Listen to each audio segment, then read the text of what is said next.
The midnight market of Ukpabi. Ukpabi was a small village tucked between thick forests and steep hills, known for its large and lively market. Every week on a 4-day, traders came from far and near to buy and sell yams, palm oil, cloths, spices, and charms. From the first crow of the cock to the evening chants of crickets, the market buzzed with life.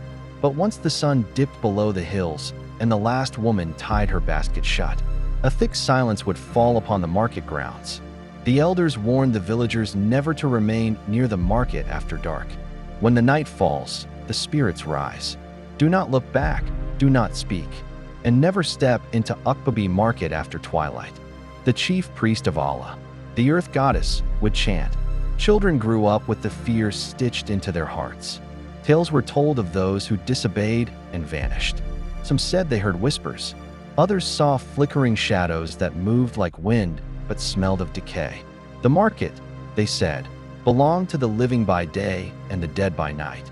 Obinna, a stubborn young man with eyes full of questions and ears that rejected warnings, often laughed at the tales. A skilled hunter who feared no lion. He told his friends, "Spirits do not trade, and dead men sell nothing."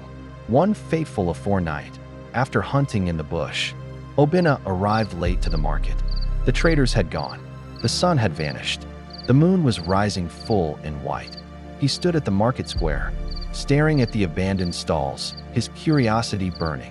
"Let me see what spirits sell," he murmured.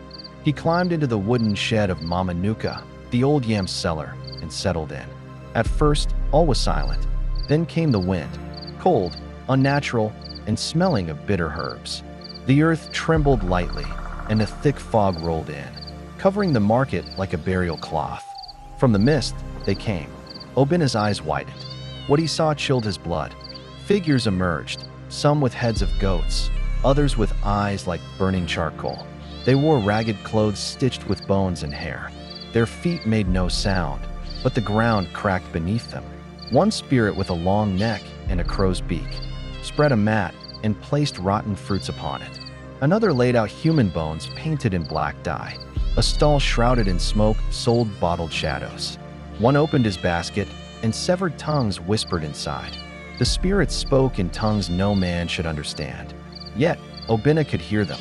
3 broken dreams for 1 heartbeat. 2 nightmares for a memory. Who has sorrow to sell? Obinna's heart pounded. He tried to move, but found his limbs frozen. Something was watching him. A spirit with no face approached him. Its hands were many, and its breath reeked of grave dust. "You have seen what the living must not see," it whispered. Obinna opened his mouth to scream, but the spirit stuffed it with silence. "You must pay." The faceless one raised a bony finger and pointed at Obinna's chest. Pain shot through him. He felt something being ripped from inside. His voice, his courage, his soul. With a final gasp, Obinna vanished into the fog, his screams swallowed by the night. When the villagers arrived the next morning, Obinna's bow and sandals lay neatly on the ground. His footprints ended at Mama Nuka's shed. The chief priest was called. He looked at the ground, his face dark. He was taken by the midnight market. They poured libations, beat sacred drums, and chanted the names of the ancestors, but Obinna never returned. Some said he now sells tears in the spirit market. Others that he was cursed to wander forever in the forest, tongueless and hollow. As the years passed, more youths dared the market at night. Some were curious, others wanted to challenge fear. Each one vanished. Sometimes, at dawn, the market women found items that had never been sold by humans. Calabashes filled with fingernails, or fish that wept blood. Once, a child found a bronze mask buried under the sand. He wore it and never spoke again. The elders called for a sacred cleansing. They built a shrine at the center of the market. And every market day, before trade began, the priest of Allah would pour palm wine to the ground and shout, "Let the spirits eat and go. Let the living buy and leave." Still, the midnight market thrived in the darkness. Some claimed they heard flutes at night, soft and sorrowful. Others said they saw footprints that glowed green in the moonlight. Many years later, a madman appeared at the edge of Ukpabi.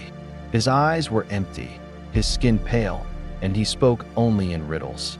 I saw the woman who sells regrets. I bought mine back, but could not find my name. He would sit near the market and draw circles in the dust, muttering about trading laughter for silence. The elders looked into his face. It was Obina.